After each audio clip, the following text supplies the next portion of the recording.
Hey, all right. Welcome to Pretty Sketchy Podcast. I'm Corey. As off to a bad start so far, no good. With me, as always, is my acclaimed author and country Jesus. music ingenue, Michael Marshman.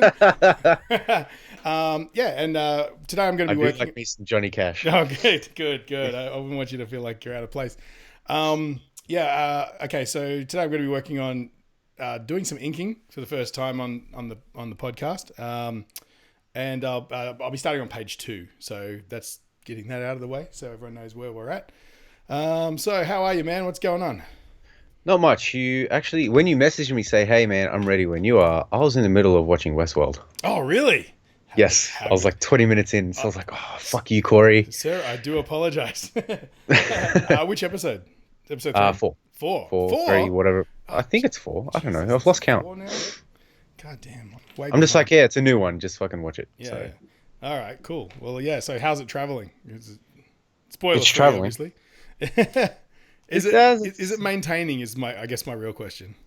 It's yeah, I'd say it is. It's got me thoroughly engaged. Oh, Like good, good, the good. they the opening scene, the fall, was just really well done. It's how many episodes have you watched? 2. Yeah, like I said, Have you seen like any conversations between Bernard and Dolores?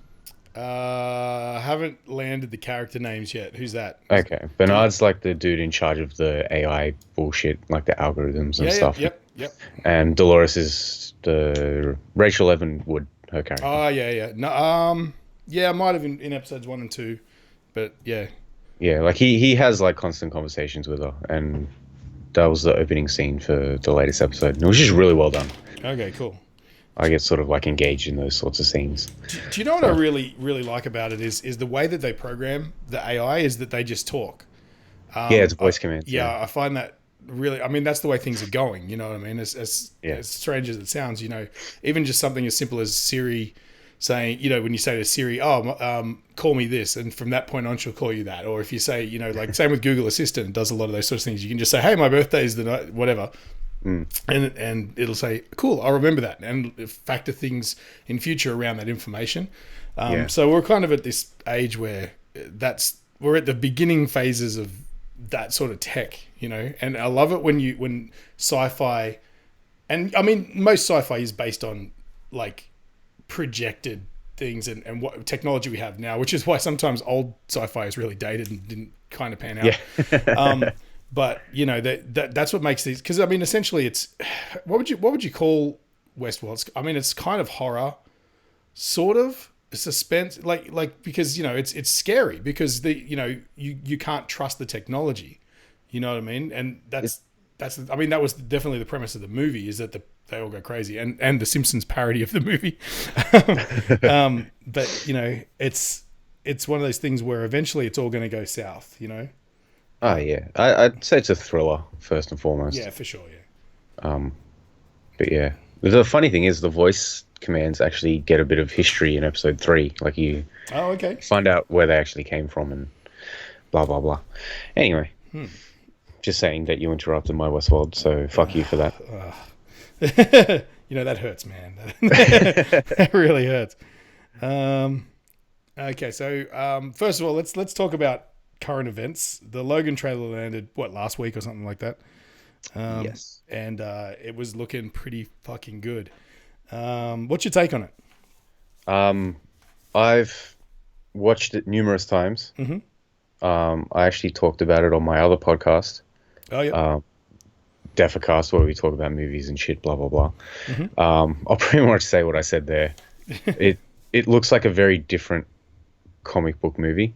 Yeah. It feels like it's a comic book movie second. Like it's a movie that just so happens to have Marvel characters in it. Yeah, that's the vibe I got too, for sure. It's something I've been sort of looking and waiting for as well Mm-hmm. in terms of comic book movies, because like all the movies so far they're very formulaic. Yep. I guess I'm saying that mainly because Marvel slash Disney is sort of dominating, and Marvel is kind of under Disney's thumb with how they structure their movies and write their movies and make their movies. Like they obviously have to be quote unquote family friendly. Yeah. I mean, they have dark elements, but most of the time, rarely any sort of main characters die, or you don't see blood or anything, Yeah, yeah. shit like that. Um, and even just the content itself, like the stories, they're pretty standard and good guy, big bad guy, let's beat the bad guy, Sure, yeah. save the world or whatever. Big difference would be the Netflix shows, which are a lot more darker and grittier, and they tackle more mature subject matter, Yes, they definitely do, yeah. which is what Logan's doing. And reading, I've read like a wide variety of comics. Yeah. Don't crucify me, but I don't really travel into Marvel all that much. Yeah. I would say I'm sort of definitely moving in that direction as well. It's just not for me really, for the most Yeah, part. yeah. But Would you yeah, say so? The point you're making is essentially that I mean the comic book movies it seems as if they're growing up a little bit. Would you say that that's in a similar way to how people like say Frank Miller and say Neil Gaiman and stuff did the same with comic books? yeah, definitely. But even then, like I've read stuff like Identity Crisis, which has some really mature subject matter. It's essentially a murder mystery, but starring the Justice League. Yep. Like it's usually when you read a Justice League story, it's like big save the world, save the universe kind of thing. But this is just someone close to them got murdered, and they're just trying to find out who it was. There's even they even touch on the subject of like rape and blah blah blah, all that Wow. kind of Okay. stuff. For sure. Yeah. Wow. Yeah. Yeah, and like you look at stuff like Alan Moore's Watchmen and Swamp Thing run, Yep. it really touches on something that you don't see in the movies. Logan looks like it's doing that. Mm-hmm. It's such a different sort of story from what we've all seen before, Yeah. Yeah.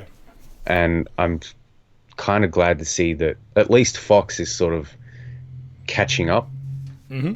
I suppose like they're just sort of going, hey, we can do a kind of story that will appeal to those kind of people. And like Deadpool was a good start, Yeah. definitely in terms of subject matter. I mean, it was more tongue in cheek and humor and Oh, absolutely. Yeah. absolutely blood and guts and shit. But hopefully, I mean, I'm going based on what I've seen off the trailer. For all I know, the movie could be a pile of shit when it comes out. Yeah. Yeah, but that's all movies, really. Yeah, exactly. There wouldn't be such a thing as hype otherwise. Yeah, yeah. But if it pulls it off and ends up being a great movie, hopefully it starts a trend of studios going, hey, let's try and branch out and try different types of stories instead of just the typical formula of what we get now. Yeah, I mean, we already know that people want to see these characters, but they don't necessarily want to see them do the same thing over and over. They kind of like with when you say Deadpool, they did it on a certain level because they introduced the X-Men characters in a very cautious way.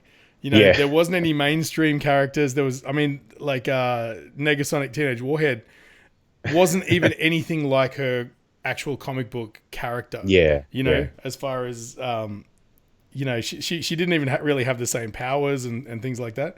Yeah. But I love that they did it. Like they showed them. It was kind of more tongue in cheek. They're like, yeah, okay, here's the mansion. We're not going to show you anyone in it except Colossus and this young teenage chick who had just kind of been abandoned by the rest of the crew. Left there while they go off and do cool shit. Yeah, but it's I think everything's traveling in a really cool direction. Pending this movie not sucking, as you said. Yeah. But yeah.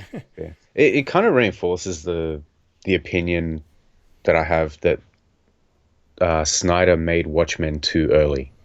Yeah, it would have landed a lot better now. That's for sure. Yeah, definitely. But I mean, it found its audience. I think there was Oh, it definitely did. I mean, it was all it was really showing is that the audience was craving that kind of thing even back then. So that's sort of more telling. Because like I mean, it was more than just comic book fans. I watched that movie and I was a fan of it, even though I wasn't really reading comics when it came out and stuff like that. So it's definitely. It was early, but it may have just been instrumental in sort of letting at least the studios know that this is the kind of thing that people would see and watch and be interested in. Yeah, I just don't think they were ready for it, to be honest. Because, like I said, it touches on a lot of more mature subject matter, and it's just a little bit of social commentary, just a tiny bit. Yeah. But and I think in a different time too, Yeah. I think after that, like bringing out the Iron Mans and stuff, it was more of like a easing people into it, and just be like, look, this is nice and simple. If you like it, we'll keep doing it. And they've done it for the last 10 years now. Yeah, for sure. Yeah. So. But yeah, I'm really looking forward to Logan. I think that's jumped way up my must-watch list of comic book movies, sitting right behind Wonder Woman, I think. Have you read Old Man Logan? No, I haven't either. So we probably shouldn't comment on it too much for fear of the wrath of the internet. But from what I've read, like I gleaned on Reddit, I checked out like to find out what the opinion and stuff was. A lot of people are saying that. I think essentially what the original plot line is Logan was looking after, I think it was Hawkeye, who was blind. Whereas instead of doing that, because obviously they don't own the rights to that character and stuff, they've gone, okay, well, we need somebody who in that time period would still be around and be an invalid and stuff. And the idea, I think, is that Xavier's got Alzheimer's. Yeah. Yeah, and so Logan's looking after him during that period, and it's a little bit of a switch up, but sort of means the same thing, Yeah, I think that's brilliant too. Like giving the most powerful psychic in the world Alzheimer's. That's gotta fuck someone up, man. Yeah, it's genius. Yeah. It's just good writing, Yeah. I feel like if I go too hard on this beard, I'm gonna overdo it, so I'm gonna quit while I'm ahead. Sorry. Another thing I wanted to bring up in relation to comics is I like I've mentioned before, I haven't been into comics for an awfully long time, until the last couple of years when I sort of got back into collecting sort of on and off, and now like more so than ever. But what originally captured my interest, because I've always been an art kid, you know what I mean? I've always had like I've always had an inclination to draw and to be creative and stuff, even from the youngest age, earliest memories are holding a pencil and drawing, or making things or all that sort of stuff. Came out of the womb with a paintbrush. That's exactly right. I was lucky enough to have my mother particularly was always interested in I mean, as much as she's not super artistic. She encouraged me all the time, so that was really cool. But what I guess was more formative for me as far as my sort of comic book related interest goes is my brother Brendan. He was a bit of a fan sort of back in the 90s of books like a lot of British stuff. Like for some reason he got interested in Judge Dredd. And Judge Dredd the magazine, 2000 AD, all those sort of British ones, which was really lucky because I feel like if I'd have gotten into other sort of comic like the more series, mainstream stuff, more mainstream stuff, it probably wouldn't have landed as much because I read a little bit of comic stuff when I was really young. Like you get the odd thing in a show bag or whatever, and I'm like, oh, this is cool artwork and stuff. But it didn't connect with me on that same level that these ones did. So he would bring home like every week because the 2000 AD, I believe, and don't crucify me if I'm wrong because it's been 20 years. At least it used to be a weekly production, and they would just have tons of artists doing heaps of different story arcs, and that's how they kept the flow going. But every month they'd bring out one called Judge Dredd the magazine, which was a little bit more sort of high concept art, sort of generally. Like again, it was all sorts of different artists every week doing different arcs and all that sort of stuff. So you got a lot of variation, but it allowed for, as much as there was traditional comic art in there, it allowed for a lot of other artists who were definitely bordering more on concept artists as opposed to comic artists to get in there and do their thing.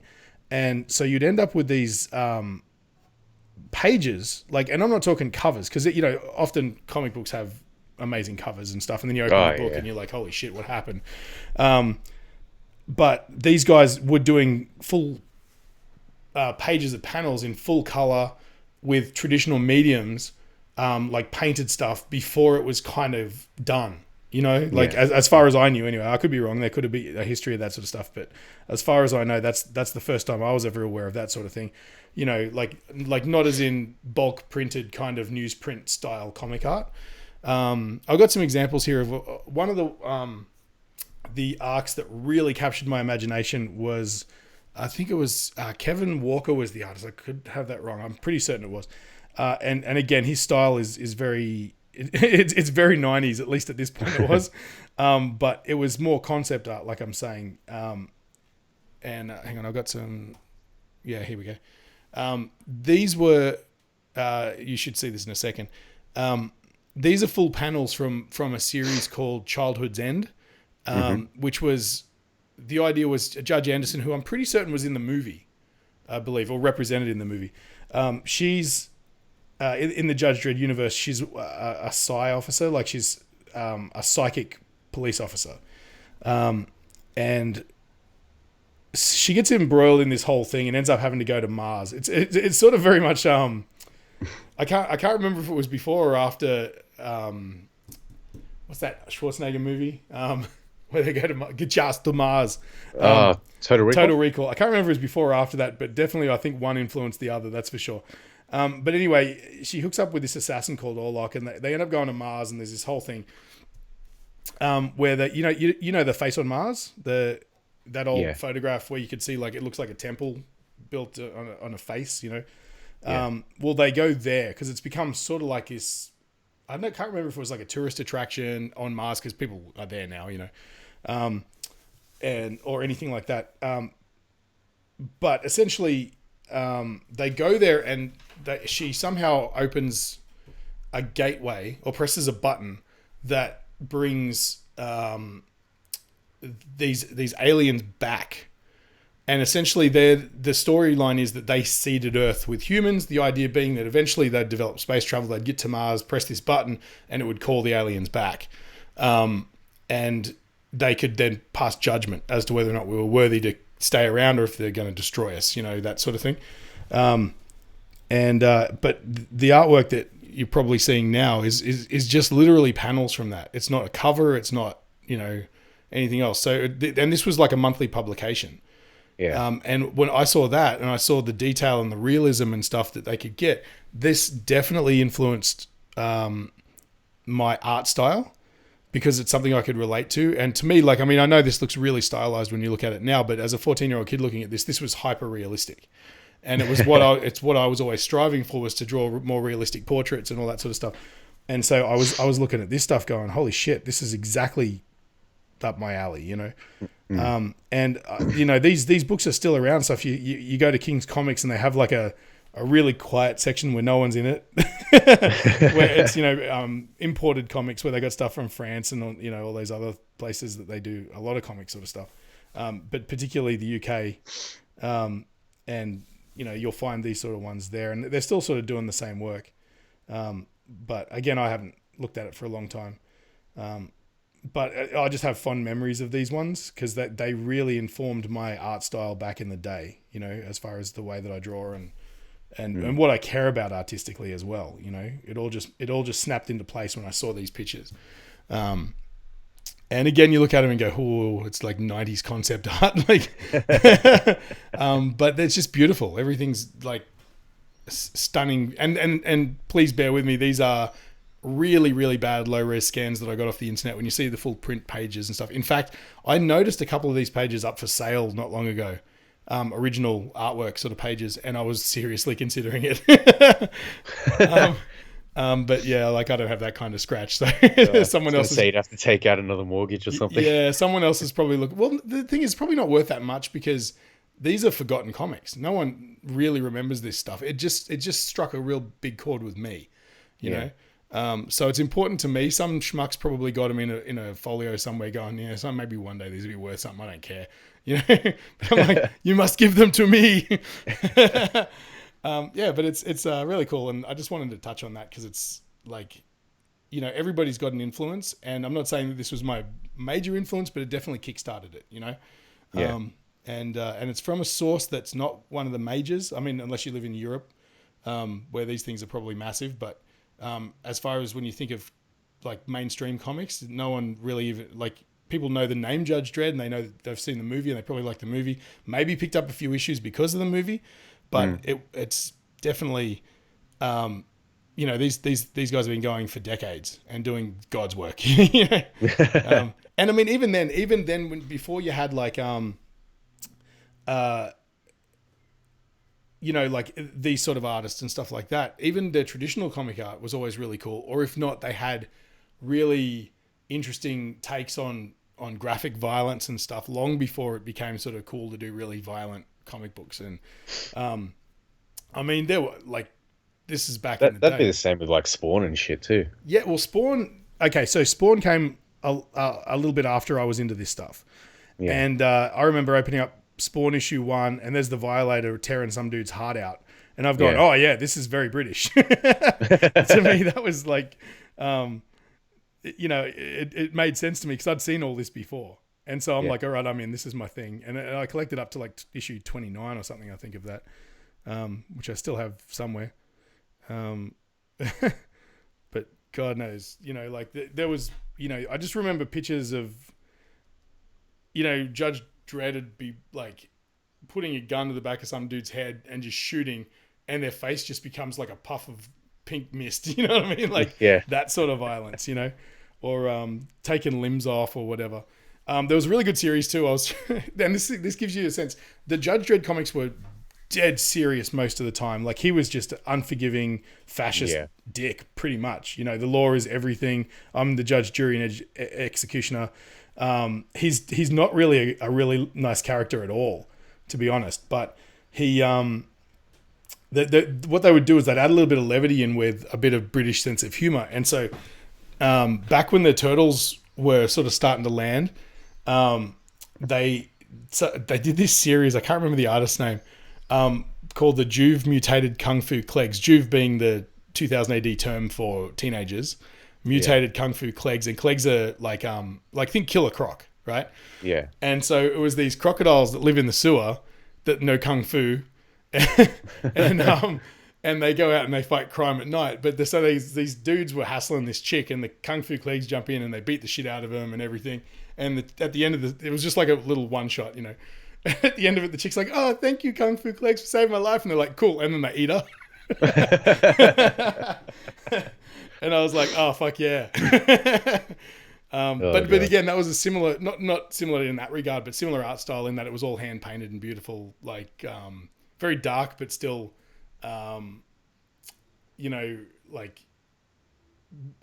artisan style comic art. Yeah. I fucking loved it. Yeah, man. I'm gonna have to try and find a copy of that too. In fact, my brother's probably got it somewhere. I should have done the due diligence and raided his comic collection before I came up today. But yeah, he's got some cool shit. So you mentioned earlier the other podcast you're on. What are we talking? Explain to the good people. Let's do some cross promo. Oh, okay. It's called Defecast, which is a bit of a play on words for defecate because all we do is talk shit. Yeah. Hang on. Originally, you had a different name. Do you remember what that was? No, I don't. Wasn't it originally going to just be called Shitcast? Oh yeah, it was going to call. Yeah, that's right. Yeah, it was going to be called Shitcast, but iTunes doesn't let you have profanity in the title. So those assholes. I know, right? We're solidly in an E. An E rating with ours, but with the title anyway, not the content. Cunt. Yeah. Podcast. iTunes just crashed. Thank you. That's great. But yeah, it consists of me, Carl, mate of mine, and Dave, another mate. Basically, what we do is it used to be weekly, but since Carl decided to fuck off to Melbourne because he thinks he's better than us. We do it. We've on a hiatus for a little bit, but we started up again. We're going to do it once a month at least. Basically, we take turns every episode. One of us picks a movie, preferably if the other two haven't seen it. Doesn't always happen. They introduce the movie. It's like, yeah, we're watching this. Then we talk about it for a bit. The person that's watched it kind of gives us a rundown on what it's about, blah, blah, blah. We talk about other shit. Every episode, Star Wars comes up at least once. I think we've got a good record going. I think every episode so far. Well, that goes without saying. Yeah. Um, yeah. Then we watch the movie. Like, come back. Like, you don't sit there for an hour and a half with nothing. It's cut, so it's like, we're gone for like 5 seconds. Yeah. Or whatever, and then we come back and we talk about the movie, what we liked, what we didn't like, blah blah blah. Mm-hmm. Now we should point out, you've been to film school. Yes. I can't remember. Did Carl or? Yeah, Carl went. Yeah, Carl, you both went. Yeah, so that's right. So, so it's not like you're just a bunch of dudes with no opinion. You well, we kind of are. you've done the work though, and you sort of, Yeah. I mean, we don't. You're allowed to have an opinion, essentially. Yeah. I mean, we don't always venture into the technical side of things, and no, of course not. But I mean, being a filmmaker is all about like understanding film, regardless. Yeah. But yeah, most of the time it's just us talking shit. And Dave, he has an obsession with the 80s. Who doesn't? So, he's chosen 3 movies so far, I think 3 or 4, and they've all been from the 80s. The first movie he picked, which was our very first episode, was Kroll. Kroll the Conqueror. It was just like, what the hell? My God. Holy shit. Yeah, that was a fucking experience. I barely remember that. I know I've seen it, but God, man, the name it evokes that time period. So I get it. I as much as I can't remember the movie, I know exactly what you were going through. yeah, it was interesting. But yeah, we have fun with it. We have I was going to say we have a solid fan base of 3 people. Yeah, well, don't we all? Yeah. Well, that's cool. Well, hopefully, the 2 people who watch this podcast will, will go, hey, that sounds interesting. That's right up my alley. Cool. Yeah. So that can be found on iTunes. Yes, there's a few on YouTube as well. I don't know what Carl's doing at the moment. I don't know if he's going to upload to YouTube or not, but so definitely. Essentially, though, you just search Defacast and you'll find whatever. Yeah. Search Defcast on YouTube or iTunes. You'll find it at some point. But yeah. Awesome. Now, speaking of movies, Rogue One. The Rogue One trailer. Thoughts? I'm looking forward to it. Like, my opinion hasn't changed. Yeah. I think the latest trailer, they gave us a little bit more information, but still not enough to be like, yeah, I know what's going on. Cool, because I actually haven't seen that one. So, okay, so in fact, I'm at the point now. You know how I roll. I get to the point where I'm so hyped about something, I stop watching everything. Yeah. Because I don't want it ruined. And I'm at that point. So I've got a taste of the flavor. Like, I know it's going to be dark, and well, hopefully that's what they're illustrating in the trailers and stuff. But that's as much as I want to know. I barely even want to know that Alan Tudyk is in it. I'd rather be sitting there in the theater going, that sounds like someone I know. That droid is like from Firefly. Yeah. So other than that, I'm staying the fuck away from it until it comes out. So, yeah. So I mean, like, what's your take? You think it's going to be? I'd say as much as it's going to be more modern. I feel like they're going for definitely an Empire sort of vibe. Oh, definitely. Yeah. Yeah, I honestly, I don't really have a lot to say about it because I'm just like, yeah, I'm looking forward to it. That's pretty much it. Like, I don't really want to speculate. I don't have much to speculate on. Come on, we got to make outlandish claims and stuff so that we can like later on be really embarrassed about our remarks. Oh God, what's the main character's name? As podcasters, we have the main character. Yeah. What's the name? Fuck, I don't know. I just got the pop vinyls in at work yesterday. And I figured that's why you know. Yeah. We were talking about it yesterday. Ray 2.0. Anyway, she ends up meeting Boba Fett. There we go. Oh, really? That's my outlandish claim for Rogue One. She meets Boba Fett. They go and have kids and stuff. Oh, okay. Oh, So God. For a second, I thought you were serious. in episode 8, I haven't seen the you see trailer. like Boba Fett's kids try to kill bloody John Boyega. There you go. Done. That's exactly what I think is going to happen. Shit. Now I need to come up with an outlandish claim. Luke Skywalker is Darth Vader. That doesn't make any sense at all. But someone will believe you. Hey, there's a time paradox. You don't know. Anakin Skywalker didn't turn to Darth Vader. He died on that fucking rock, and like Luke grew up and donned this. I don't fucking know. Luke is actually a clone of Anakin. Palpatine took Anakin's DNA, going, "Yeah, I'm going to need some of this shit." See, that's why you're the writer. I want to stick to drawing the pretty sketches, and you can like.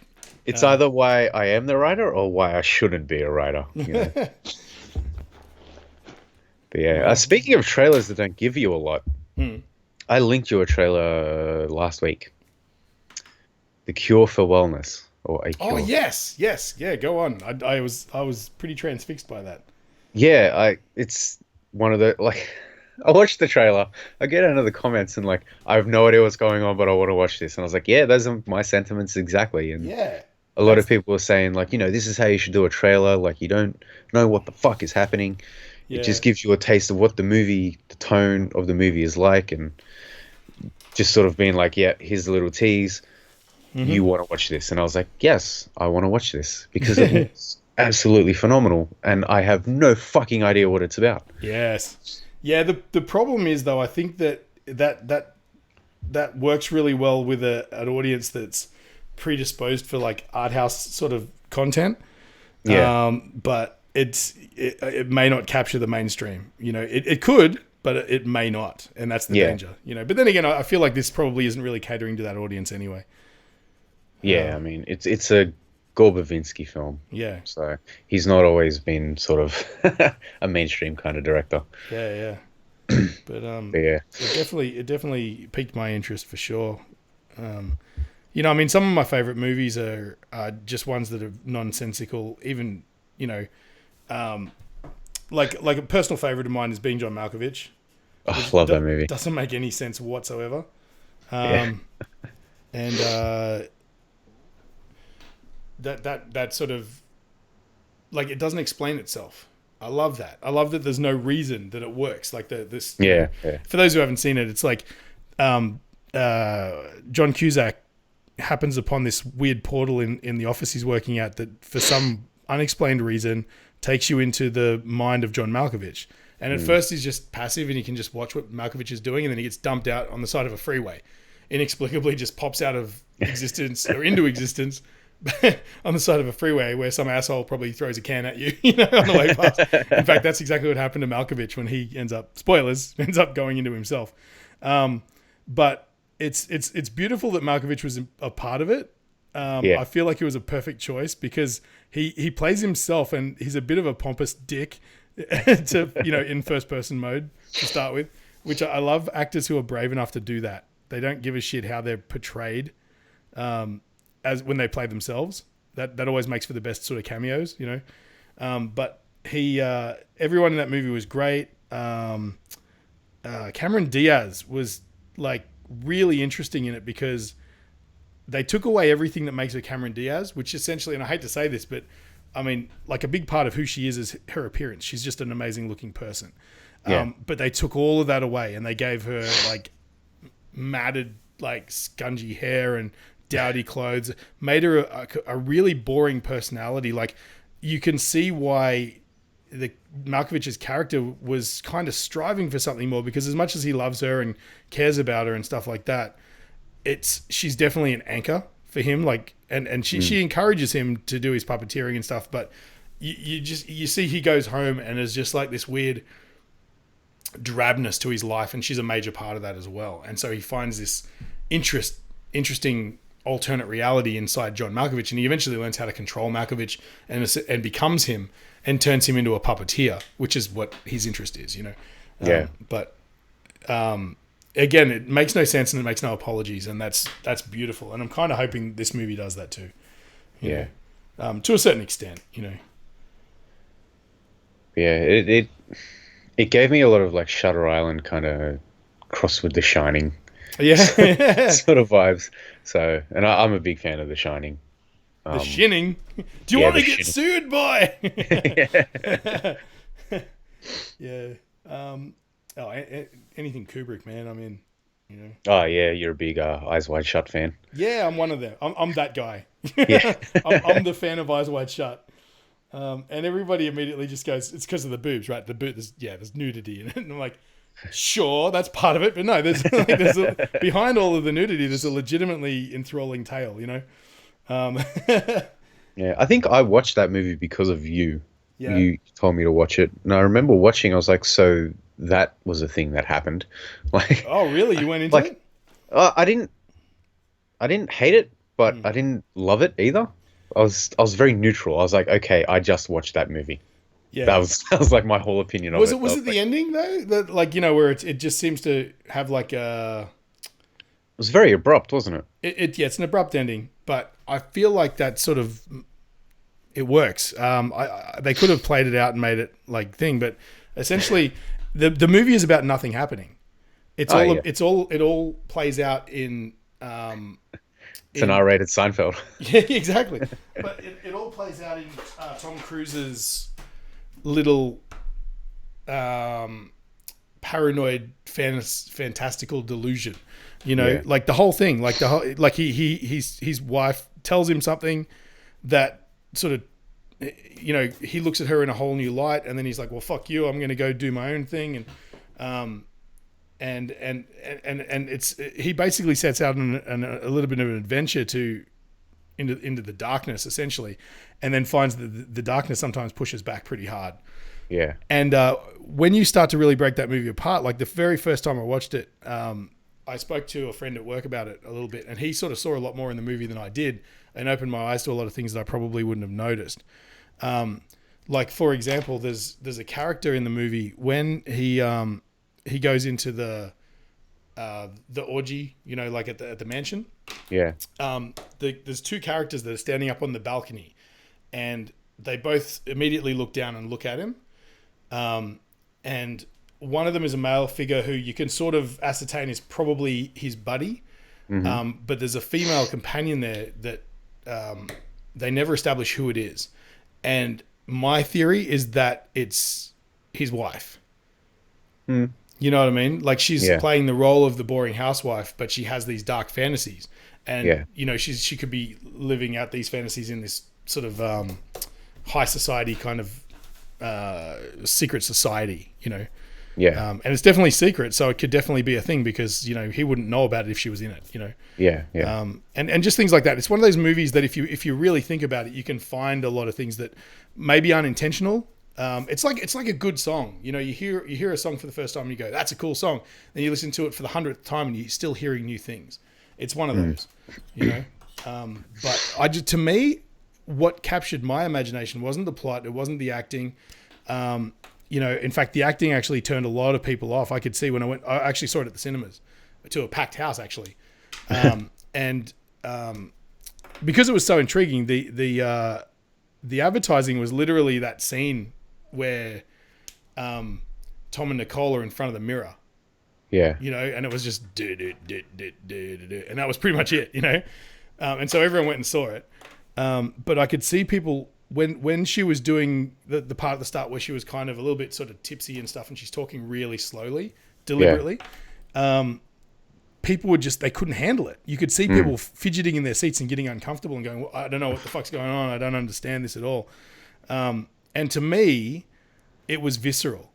It was capturing the mood of the scene. You know, like everything down to like the background was always lit with fairy lights, and it felt sort of like a weird, twisted, Christmassy kind of fantasy sort of thing. You know, like it was soft focus and it was almost delirious. It was like a delirium, and then that carries over into the scene when they come home and she confronts him about, you know, the two models that he disappeared with, and you know, essentially trust.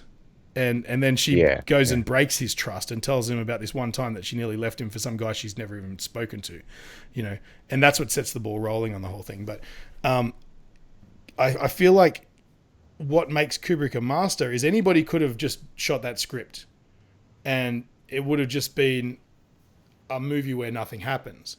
But the whole time, like the scenes where Cruise is sitting in the cab going to the event and he's just sitting in darkness with this look on his face, you can read that expression from a mile away. And it's like, and he's thinking back and he's fantasizing about what she told him.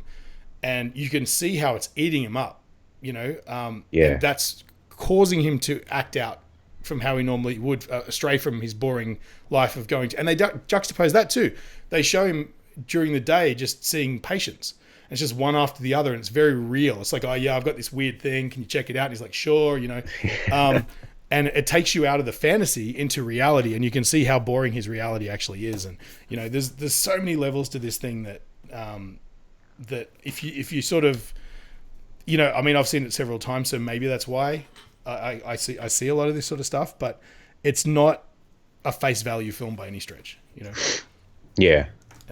But it was just like, to me, it was watching emotions visually instead of feeling them. That's what it was to me. So, well, Kubrick's always been pretty good at that. I mean, you see a lot of it in 2001. Yeah. And I can't remember the name. Damn it! Which one?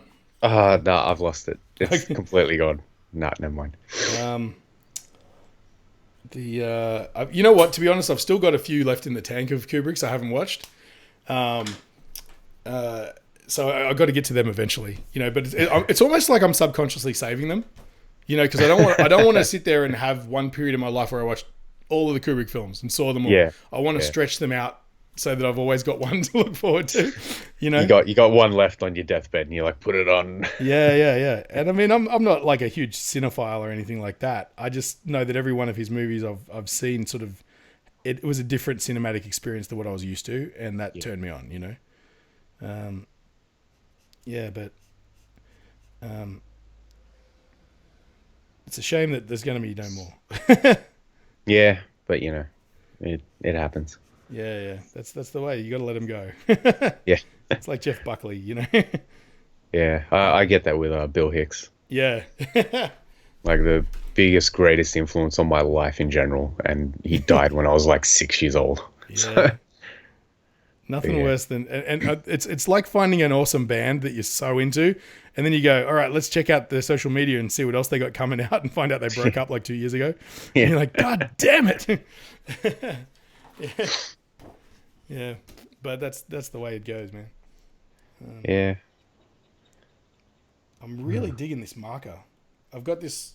I bought these aftermarket microns from like wish.com or something like that, which to be fair are really good. That you do get the odd one that doesn't work, but there's so many size variants that this is the part of the podcast where I'm advertising something I'm not getting paid for.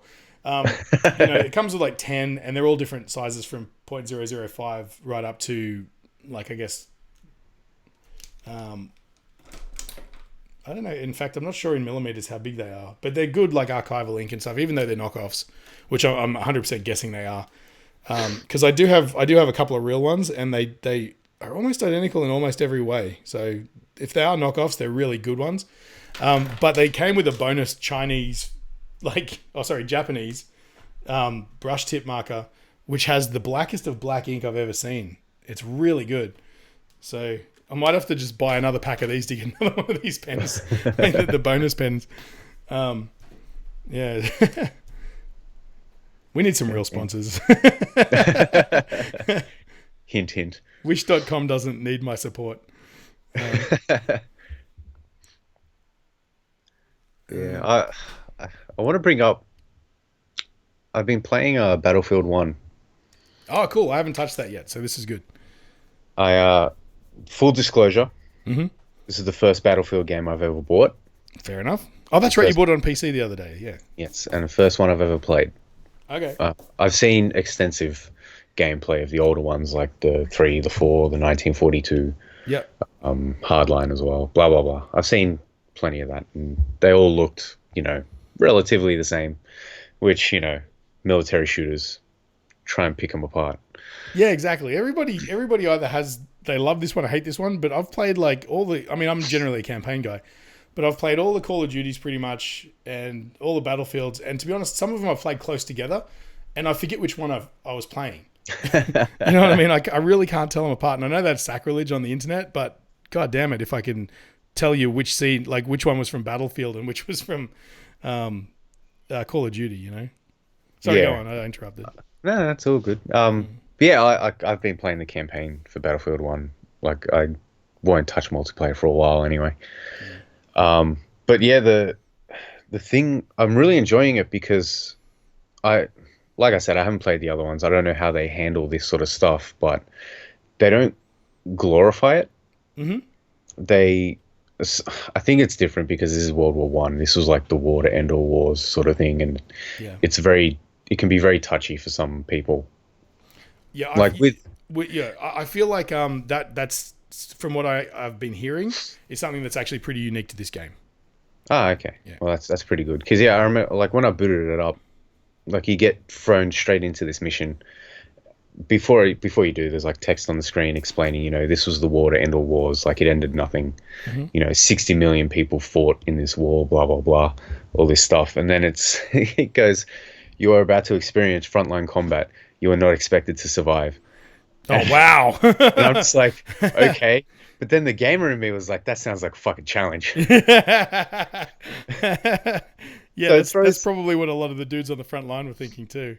Yeah. For about 4 minutes, But yeah, so then it throws you in and you're like, you're this guy and there's just like wave after wave of Germans coming and you're trying to fight and, just live because it's just so overwhelming. And then you end up dying and when you die, the camera zooms out like above the battlefield and then it zooms in and then you take control of another guy who's like in a tank now. Oh, right. It's basically sort of like a precursor to the different types of gameplay that you can get into. Okay, yeah. And so when you die as a tank, you go into something else, blah, blah, blah. Yeah. But there's no chance of surviving that mission? Not that I know of. Yeah. if there is, someone's probably done it and it's probably on YouTube, so you can go look that up. Yeah. I feel like it's probably one of those things where it's not really supposed to happen. Yeah. But I ended up playing. I've played 3 of the stories so far because you play different stories with different characters, and they're all different facets of the game as well. Mm-hmm. Like the first story mission you play as a tank driver, and for a game that's very multiplayer focused, I think they did a really good job with the campaign. Right on. I think they kind of had to though because it's World War One and it's just so different. And anytime any sort of media tackles the old wars, they're usually tackled with a sense of care about them. Yep. But yeah, the tank story was essentially. Have you seen Fury with like Brad Pitt? And fuck yeah.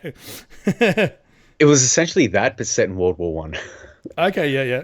And like with mildly shittier tanks. Yeah, exactly. Well, very much shittier tanks. Yeah. But yeah, like I got connected to the characters. Like the stories are very short. They're probably like 3-4 missions at the most. Yeah. But you get connected to the characters and you get to know them a little bit and you get invested in them. And I think it was like really well done. And there's actually sorry, my Aussie's gonna come out, but there's a Gallipoli story. Yeah. And the guy you play as, like the Aussie accents they're not over the top. Yep. Like, we've seen Pacific Rim. Oh. But good eye, mate. Yeah, exactly. Hand us a Foster's, will ya? Despite the fact that no one in this country drinks fucking Foster's. Yeah.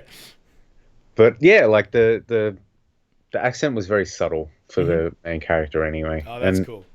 But there's a moment, like, you're not really meant to laugh, but I think it was more like a Aussie connection kind of thing. But he says something, but like he says fuck in the middle of it, or like fucking, he's like fucking stupid kid or something. And I was like, it made me smile because it was just such an Aussie fucking thing to say. Fucking idiot. Yeah, and like, I don't know, it was very very interesting. I haven't finished the Gallipoli story yet. I think I'm on the last mission actually, Yeah.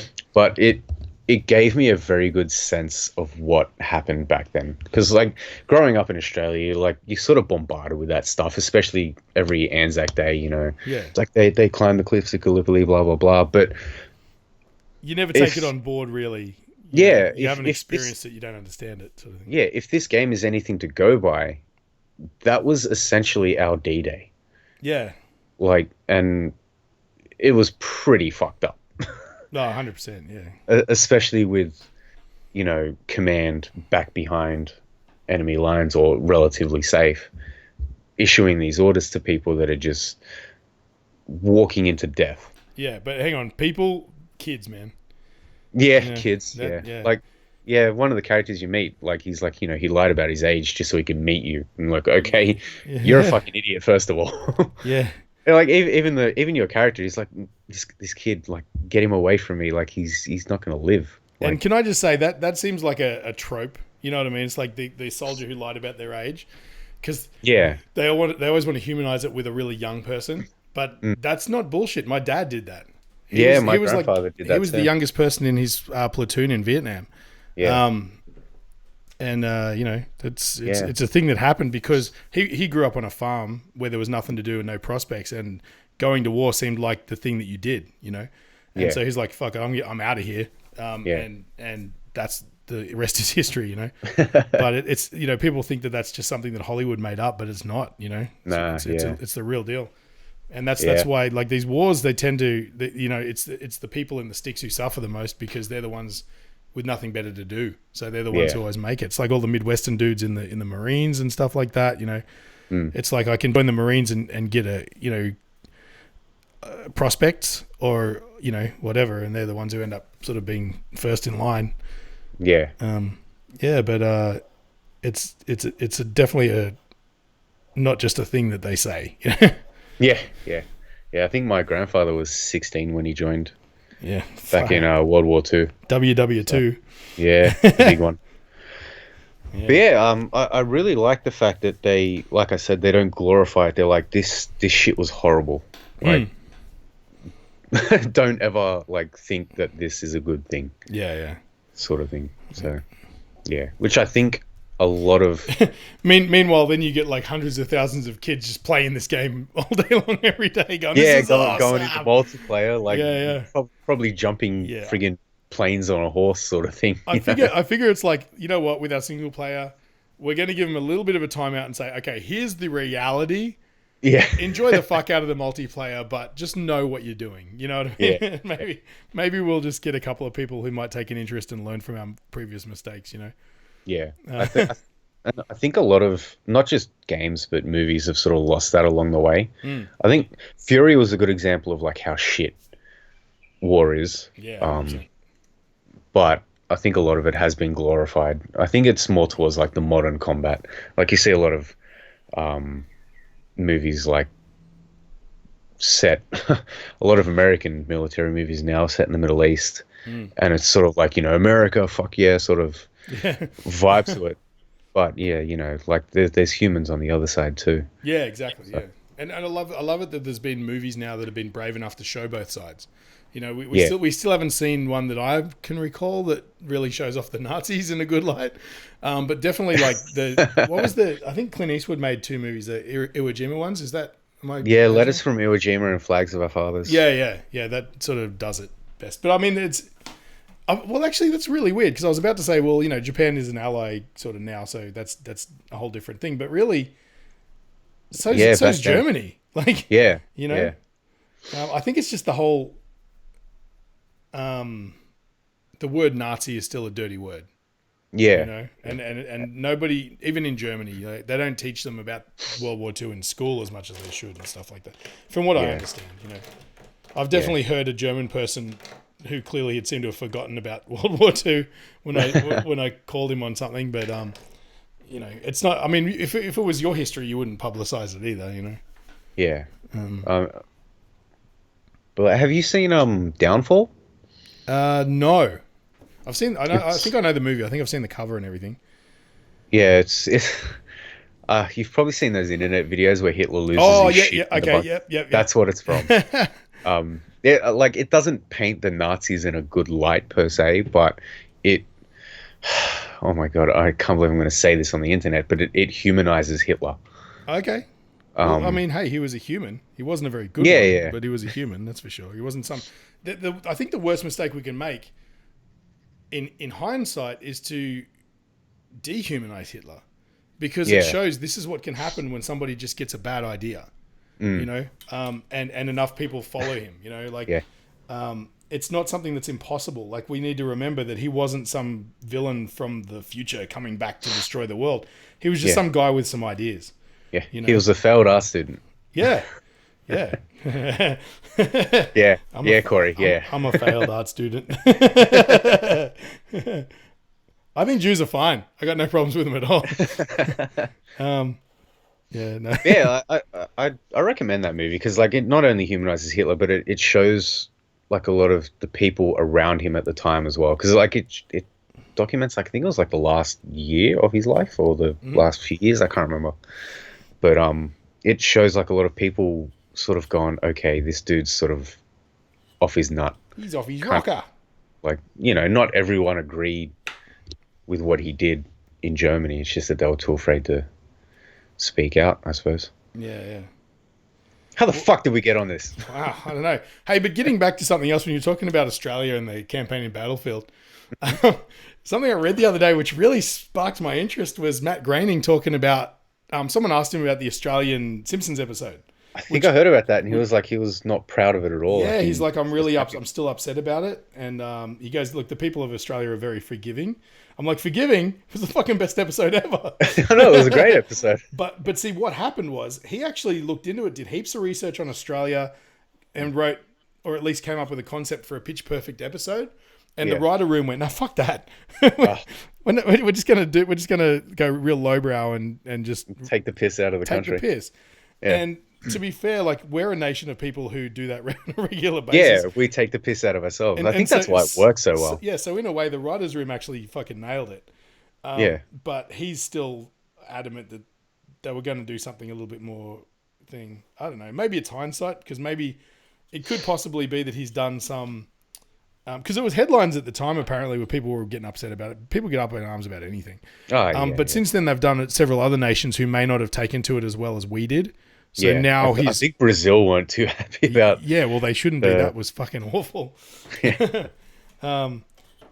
Kidnappings and shit. Fuck. Yeah, That's yeah. not good for tourism, you know. It's like our money is so gay. Like, what the fuck? We can all laugh about it now.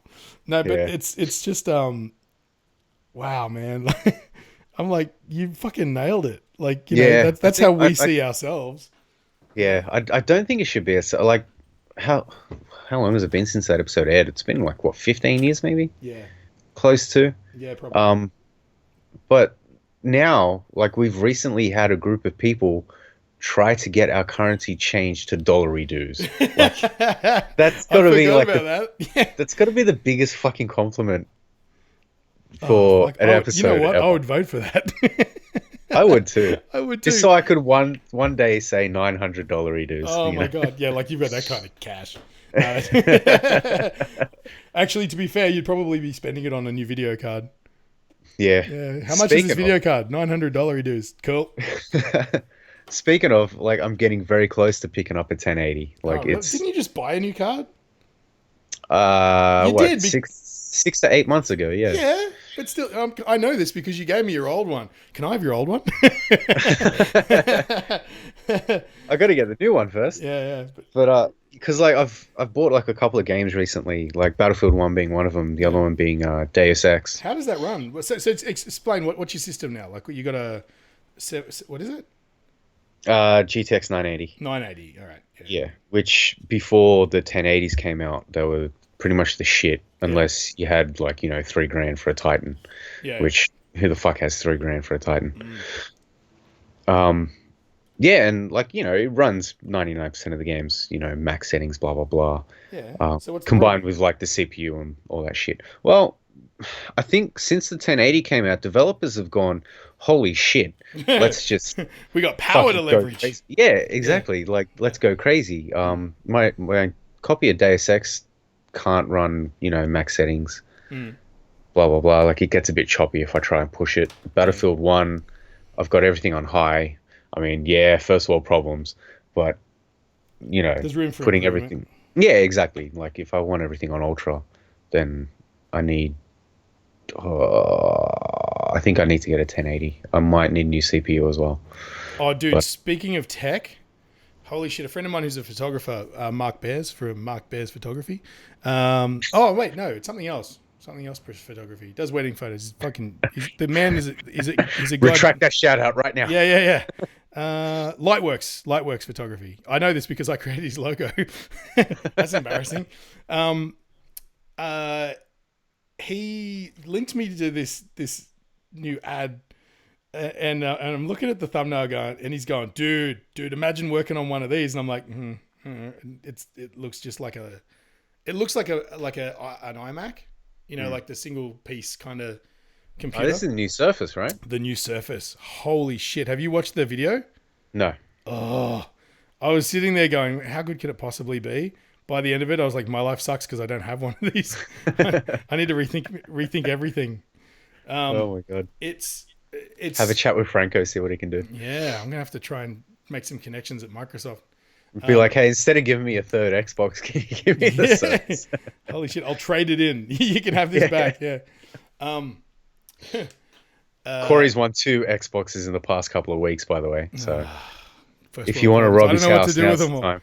I haven't actually received either of them yet, so everybody just chill the fuck out. Um, no, but the other thing is too, I'm working on a competition like strictly just within our business, where I can win a Surface Book. So maybe I'll say, hey, can you hook me up with the other one? Like, you know, I'll take the base model. Because the Surface Book, if I do win the first prize, it's a $4,000 Surface Book. Yeah. I'm like, holy shit, that's awesome. And I saw the base model of the The new one. Surface, whatever it's called. I can't think of the name of it. Isn't it just like Surface? Oh, no. Never mind. It's got a name, yeah. Um, the baseline price of that is like three grand. I'm assuming US, so that works out to be about roughly 3.5, 4 grand. Yeah. So value wise, But this It's the thing, same thing. did you see how it works? No. Okay, so essentially it's like an iMac. It sits there on your desk, but the stand is engineered in a way that you can actually lie it flat, or almost flat, to the point where like you'd have a drafting table, you know, Yeah. which is amazing. But it goes really low profile, like sitting in front of you, and it's big. It's really thin from the look of it, and it's got a beautiful screen. But it has this thing that they call a puck, which is exactly what it sounds like. It looks like a hockey puck, and you pick it up and you place it on the screen, and it's a dial. So if you're using an art program, you can have the dial. You just plan it on the screen as you're drawing, and you can go left and right, and it'll change your brush size, Okay. or it brings up a color wheel, and you can select colors and stuff without going to menus or clicking on icons or anything like that. You just put the puck on the actual screen and turn it. And when you put the puck on the screen, say you've got it set to color mode, a color wheel will fan out from the outside of the puck, Yeah. and as you turn it, it changes. Like it all happens on screen. So it's like this weird. It's like Minority Report style editing, But just We're getting there. creates interesting effects. Like there's this one point where the chick's drawing a wavy line across the screen, and she's turning the dial as it's happening, and you get this weird gradient sort of rainbow line, because it's changing in real time, which you couldn't physically do with just using a Surface Pen, Yeah. Yeah. The cool thing is, even if I do happen to be lucky enough to win this Surface Book, you can still use the puck on any of the surfaces as well. It's just that it works better on a big screen like that. But goddamn, man, I was watching that going, that's everything every artist has ever dreamed of owning, So yeah, where's my boy Franco, Microsoft rep? We are not sponsored by Microsoft. I should point that out. We're not sponsored by anybody. So anytime you hear us advertising anything, It's because we like it. yeah, it's because we truly like it, Yeah. But I know Like from Audio Technica. Shout out to them. shout out to Audio Technica and Elgato. Yeah, those dudes are cool. I met them at the games conference I was at. Anybody who's wondering, any strangers, we work for a company that's, what would you call it? A tech company, very similar to Best Buy in the US, without giving too much Yeah. away. Best Buy a Radio Shack, something like that. Yeah, yeah. And so we get access to a lot of things like, in-store competitions like we're talking about, or conferences and things like that. So if you hear us talk about that sort of stuff, we're not industry people as far as like, you know, Yeah, we're not insiders. yeah, we're not insiders. But that's why we sort of get access to these things and competitions and stuff like that. So just in case you're wondering, but yeah, we're in no way sponsored by any of the previous products Yet. yet. Hint, hint. I'll take freebies. Yeah. I'm very good at taking freebies. Yeah. Oh, getting back to freebies, man. The VR I got. God damn it. I feel like What's that game? Valkyries? Valkyrie. Oh my god, I'm in love with Valkyrie, dude. And it's one of these things. It's probably been on PC forever. It's like Actually, I don't think it has. no, it is. It's an Oculus sort of. The VR thing wasn't tailored just for the PlayStation VR. It's been on. It was like an Oculus sort of. They used it to advertise it basically. Oh, okay. But so it's Jeez, been the around. Oculus has sort of fallen by the wayside pretty fast, hasn't it? Yeah, it's funny that way. Like, it's. I mean, the Vive sort of pipped it with its ability to be room scale. Yeah. And I think the PlayStation VR, even though there's not a lot of numbers out there in the world right now, it has that sort of accessibility because there's 40 million PlayStations already in homes, and it's a pretty easy sell. It's like $550, but it's you've already got half the hardware you need for it. Yeah. Which is Yeah. pretty rad. More if you still got some move controls lying around. Yeah. But dude, I mean, I'm here to tell you, I'm really surprised. And again, this isn't an endorsement, unless Sony wants to, actually to Send be you fair, another VR. Yeah, they've given me a freebie already. So, but it's actually, the more I use it, the better it is. Originally, when I've said before, I used it at a conference I was at, and Drive Club made me a little bit sick. And to be fair, I've since played Drive Club, and I'm still not 100% comfortable with that game. I just think that it's not a great port, which I said earlier. It might be for other people. To me, it's too disorienting. But by the same token, all of the other games that I was a little bit worried to sort of trial, I've had zero problems with nausea. Valkyrie should be like the vomit comet. Like it really should be. I should be puking my guts up because you're literally spinning on all axes all the time. It's like being in one of those devices you strap yourself into at the carnival and they flip you around. That's what it's like, except you're controlling it, obviously. But I've played several hours of that game now and have yet to have any sort of problem. And I think it's because it's so fast paced. You never have time to stop and sort of lose focus. Yeah. Because you're just dogfighting from the beginning to end, And, again, I'm not too far into it. I'm only like level 6 maybe or something like that. But it's, it seems like there's a lot to it as far as game modes and things like that.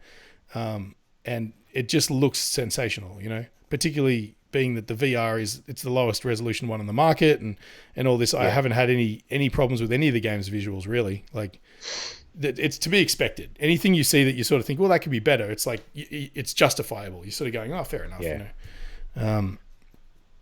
But man, Valkyrie, I want to play it right now. In fact, I'm thinking about when I get some free time doing a, hooking up my Elgato and doing a stream. So people understand what it is. Even people I know who got the VR the same time I did still haven't played that game. And I can't understand why. They're probably too busy trying everything else, but it's really engaging and competitive because it is online multiplayer. But yeah, it's connected to the Eve world, isn't it? Eve Online. I believe it is. I don't know to what extent though.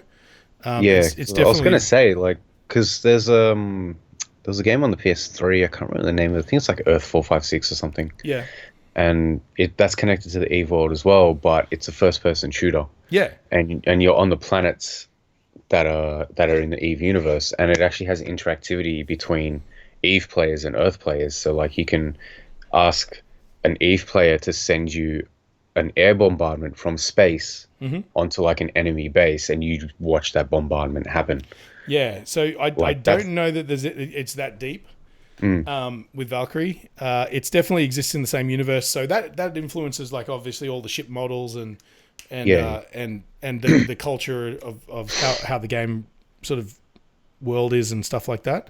yeah. But I don't know that there's any interaction with other things. I'm not even sure if it's interactive with like PC, the PC game. I could be wrong. I'm gonna have to look into it. I've just been too busy playing it to really look into it. The only thing Yeah. I've looked up about it is strategies because I keep getting my ass handed to me. Yeah, And 'cause I this think I thing's think that'd be pretty cool. Like, being part of like a small ship that's like, belonging to like a different big company. You're sitting there in your VR, yeah, and you're fighting these battles for this company that would be that, cool. that is owned by an actual person. Yeah, And yeah, that would be pretty sweet. I mean, that could be something that they could do, yeah, or maybe it's the case now. I honestly don't know. All I know is that you launch out of a tube and then you shoot the shit out of anything that's red. And it's a hell of a lot of fun, God damn, I want to play it now. I was a little bit scared. I was actually going to do a stream before I came on the podcast. It was lucky I didn't because it took me so long to set up today that I would have wouldn't have been able to do it so early. But I was thinking about definitely hooking up the Elgato and putting a video out there so people can get it, yeah, because the like it's one thing to like that's the one thing I've learned from VR, like watching people play my one, is when you're sitting there watching what they're seeing on the screen, it's not the same. yeah, It looks like you're just watching someone play a video game, and that's not what it feels like when you're in there. You feel way more immersion, and the 3D aspect of it, like the nature of the 3D. Things actually coming at you in your personal space makes all the difference as well. Like, the kitchen, everyone's seen the demo of that. Like when that knife is pointed right between your eyeballs, you get the sensation of proximity. When you're watching it on a TV screen, you're seeing just, like it's non-threatening basically, yeah. and that's all the difference, but anyway, I think that's about all the time we have for today. I've pretty much almost inked this entire page. I'm pretty stoked. How's that look from your end? Yeah, it looks fine. Starting to look like a comic book. Yeah, getting there. Yeah. All right. So thanks for watching. This podcast was brought to you by Wyer Art. If you're watching the stream but want to listen to us on your commute, search iTunes for Pretty Sketchy Podcast. Or if you're an audio listener and want to see what I'm actually doing and drawing, search for us on YouTube. I want to thank Michael for dialing in again, and we'll see you guys next time. Alrighty, see you later. Bye now.